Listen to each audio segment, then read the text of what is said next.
Welcome to another episode of Campus to Careers. Today I'm at Maverick Café at Little Collins Street with Mahira, and she is studying at Bachelor Institute, and I am due to find out what.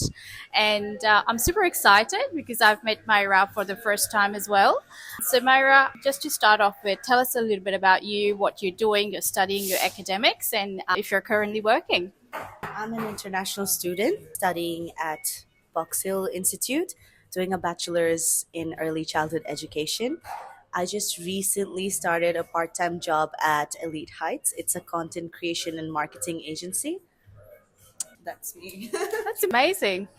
So thank you for that. Now, to start off with, we are having coffee, and you ordered, what did you order again? A decaf flat white. Oh, fantastic. So if you could describe your university experience in Australia with a coffee order, what would it be? Probably a matcha latte because it's very popular. Everyone loves the hype, but it does require an acquired taste. Fantastic. I like that. And what was your first thought when you had your first interview in Australia for any role? It was quite intimidating, not gonna lie, because back home I didn't have to work. I come from a very conservative family in Bangladesh. So I never had to work, never had to gain that experience. The only experience I had was working with my dad. But even then, that was very relaxed and chill. It sounds like me, actually. Very similar. They're very protective about their daughters. Yes. But over here, my first job was at a restaurant called Meat and Wine Co. And that was my first interview, and I got the job at my first interview. Fantastic. When I walked in, it was so clumsy as well. I dropped my bags when I met the manager. And I thought, there's no way I'm getting this job. And he hired me the instant the interview was finished. He was like, when can you start? Oh, fantastic. And so I got the job. So you must have the communication skills. Not really. I think all you have to be is just be yourself, and the rest will follow. Fantastic, thank you. And what's your most funniest reality shock or funniest moment while studying or working in Australia? Can you relate to that? Funniest in terms of work or study? Anything. I don't know. You come across many kinds of people. I can't be blasting out secrets like that.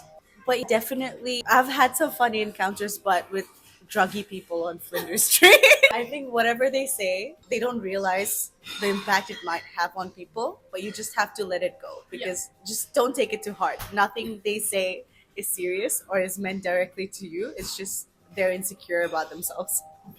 That is so good, so cool. All right. And plus, you've worked at the cafe as well, so that's obviously. You would have vegans coming into a meat and wine restaurant and Wow. give us recommendations to cater the menu to them. So Vegetarian style. vegetarian or vegan, they're like, you should have more vegan options. And I would go, we should just name it Grass and Wine Co. Why not? Oh, hilarious. Wow. So, on some serious quick round, how different was it studying in Australia as compared to back home? Growing up, I studied in an Australian international school.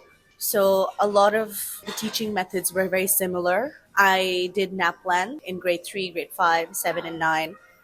So I was already accustomed to the frameworks they were teaching here. But I was following the Western Australian curriculum, not the VCE. But I think it still is a big shock because people are different here. They're definite, like there's a language barrier, there's a culture barrier. It's a bit overwhelming at first, but you get the hang of it and you just go on with it because you don't have that privilege to fail because you're paying 4 times as much as a domestic student. Yeah, no. Fair enough. Thank you. And what's the most fun thing about university life in Australia? I think your friends. You come across many people and then it just becomes a home far away from home because you select those people into your life. And the whole experience is fun. If you're drowning in an assignment, you drown together. If you're having fun with an assignment, you have fun together. So whatever you do, you have your peers around. So that's quite fun. Fantastic. And if you could change one thing about how international students are supported in Australia, what it could be? I think definitely the tuition fees. Because living costs, it's pretty much the same even if you live here or you're an international student. But the tuition fees is 4 times as much as a domestic student. Or there are other ways that you could even afford your tuition fees through HECS and stuff that international students don't have access to. Oh, fair enough. Very good. Thank you. And what's one skill you've learned in Australia that you think it will help you all the way or you've kept that? It will keep you going? Growing a thick skin.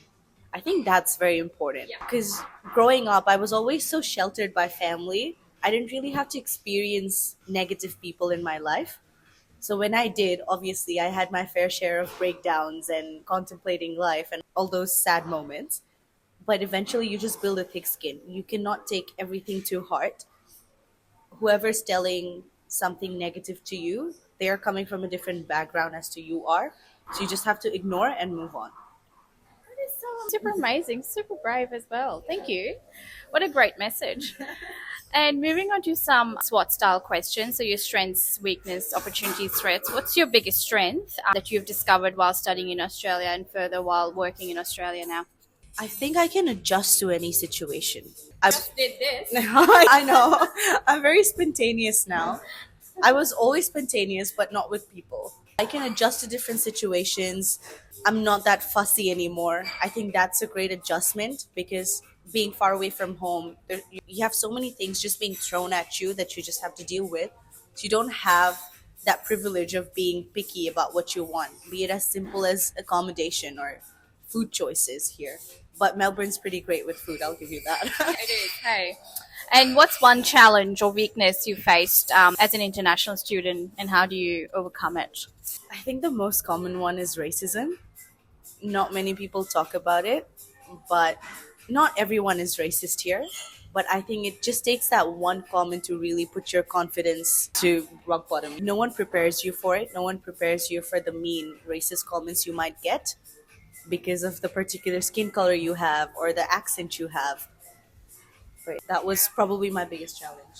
And have you overcome it? Oh, 100%. I don't think I have to be a certain way to please people. I'm very proud of my culture. I'm very proud of whatever I've done. If any, moving across the world to study here, that is a big challenge that not many people can do. So if I'm getting trashed for it, that's just bad. You're sounding like me. Oh, fantastic. Now, opportunities, what do you see for international students in Australia? I think there are a lot of opportunities here for jobs, for volunteering, especially, but you just have to pick what's right for you. Fantastic, thank you. And what threats or challenges do you think international students need to be prepared for? I think anything. It could be as simple as you lost a key and you're living by yourself, so you have nobody to get you inside your apartment. Or it could be like it's not butterflies and rainbows here when you're by yourself. So you have to really adjust to everything and you have to be prepared for everything. You have to have that mindset that anything can go wrong. Have a backup plan. And even if you just don't panic, I think panic makes the situation 10 times more worse than it already is. No, thank you for that. And where do you see yourself in the next 5 years? Probably happy and financially independent. And I hope I get my permanent residency by then as well. Fantastic. And you obviously hope to work in the field of your study too, isn't it? So I can already see that. You're going to excel this girl. Absolutely. What advice would you give to students considering coming to Australia? So obviously they're watching from overseas. I would say do your research, but also take advice from people who are already in Australia. You meet so many people through LinkedIn or watch interviews or Watch my series. watch her series. Just be prepared and have that mindset that you're not gonna have family with you at all times. You just have to be brave enough and just take the step, honestly, and the rest follows by. Thank you so much, Mahira. You're just so amazing. Spot on answers. Absolutely. And if you could send one message to Australian employers or recruiters, what would it be? Be less judgmental and give us a chance. Trust me, we might sound a little different, we might look a little different, but trust me, we try our best. Absolutely. Thank you.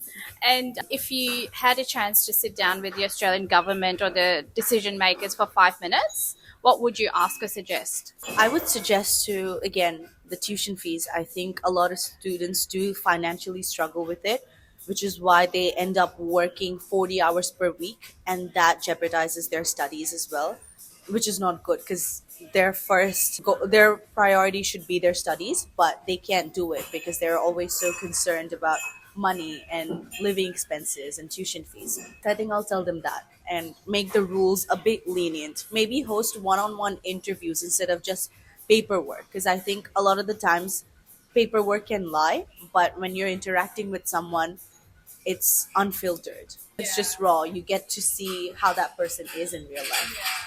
So I would suggest them that. With the paperwork, very well said. It's a lot of pressure on the person because yes, that can be lies, but at the same time, if you have that interview and you've assessed it that it's all genuine, they're coming here for study, maybe work part time, but they don't have a lot of add-on pressure financially.